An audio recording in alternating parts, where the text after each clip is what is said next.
مسؤلین وایي د میدان وردګو د مڼو په حاصلاتو کې 15 سلنه زیاتوالی راغلی دی.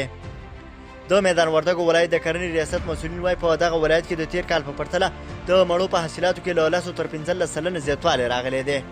د میدان وردګو ولایت د کرنې رئیس ولید احمد تسل نن ازادۍ راډیو ته وویل چې سږکال به د دغه ولایت له باغونو له 1,40,000 ټنو زیاتې مڼې راټولې او بازار ته به وړاندې شي.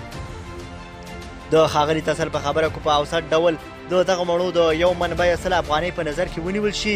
د میدان وردګو ولایت د سږکال د مڼو د حاصلاتو ارزښت 1.1 میلیارد افغانیو ته رسیږي.